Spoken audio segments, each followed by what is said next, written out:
Bismillah wassalatu wassalamu ala Rasulillah wa ala alihi wa sahbihi wa man wala. Pertama ini saya nak respon kepada sahabat kita bertanya tadi berkenaan dengan soalan dia.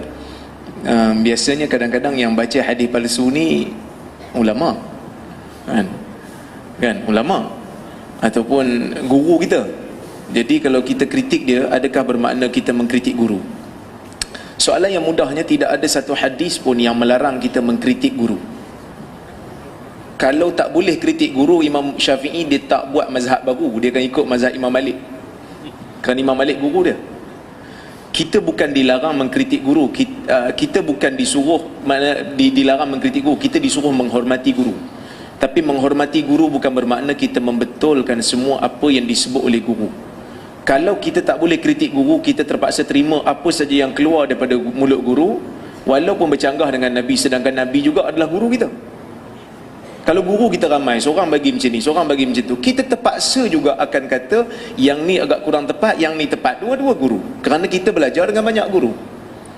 Kata Ibn Hibban, aku mengambil hadis yang dikumpulkan dalam kitab Sahih Ibn Hibban itu, daripada aku kumpulkan daripada 1000 orang guru, daripada Isfijab sampai ke Iskandariah. Kalau orang tu ada 1000 guru, maknanya akan ada macam-macam pandangan. Tapi kalau muhaddisin suruh kita memperbanyakkan guru supaya kita kurang ta'assub. Kalau kita belajar dengan seorang tu je, maka itu je lah yang betul. Guru orang lain tak betul. Seolah-olah macam kita seorang je ada syekh, orang lain tak ada syekh. Itu bahaya. Itu bahaya. Kan? Sebab itu kata Imam Malik, dia kata adraktu fi tilkal asatin 70 rajulan ma akhadtu minhum syai'a wa inna ahadahum lawi'tumina ala baitil mal lakana aminan lah. Dia kata aku bertemu, fa asyara biyadihi ila Masjidin Nabawi. Imam Malik kata aku berjumpa dengan 70 orang yang mendakwa mereka meriwayatkan hadis daripada Nabi di tiang-tiang Masjid Nabawi. 70 orang, tapi aku seorang pun tak ambil, aku tak ambil daripada seorang pun. Dia kata, tapi mereka ni yang salah seorang pada semua mereka yang 70 orang ni, yang aku tak mau ambil hadis pada dia orang ni. Kalau kita suruh dia jaga Baitul Mal, sudah tentu dia amanah, tapi aku tak ambil hadis kerana li'annahum laisu min ashabi hadzal sya'an, kerana mereka bukan ahli dalam bidang ini, bukan ahli dalam bidang hadis, kata Imam Malik. Sebab itu Imam Malik tak ambil hadis daripada orang-orang tu.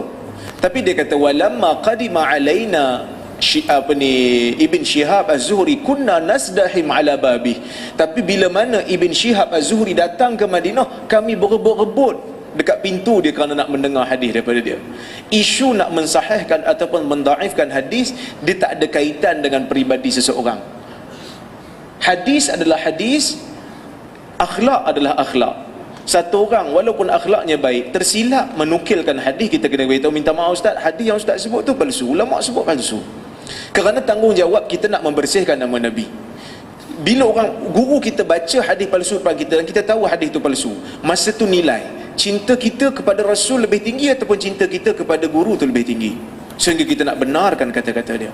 Saya bukan suruh kita kurang hajar dengan guru, kita bagi tahu, minta maaf ustaz, hadis yang ustaz baca ni dihukum palsu oleh Ibnul Jauzi, dihukum palsu oleh Ibn Iraq Al-Kinani. Kerana kita disuruh untuk mengikut benda yang benar, kita disuruh untuk mempertahankan hadis Nabi. Sebab itu kata para ulama hadis, dia kata di antara faktor munculnya hadis palsu adalah sebahagian golongan sufi yang jahil. Kita bukan pertikaikan orang sufi ni nak jadi baik, bagus, tapi oleh kerana sebahagian mereka yang jahil. Bukan saya kata semua, ada sebahagian sufi yang bagus di zaman tu. Kalau tuan-tuan tengok kitab Hilatul Awliya, ada perkataan Az-Zahid. Az-Zahid tu semua bagus-bagus perawi dia, walaupun tak semua, tapi ada yang bagus perawi-perawi ni. Tapi ada sebahagian yang jahil, seperti Nuh Al-Jami', Nuh ibn Abi Maryam, seperti Maisarah bin Abdul Rabbuh. Mereka ini reka hadis kerana nak suruh orang baik, orang buat baik. Wada'tuha liuraghiban nasa fiha, aku reka hadis palsu supaya nak ajak orang buat baik.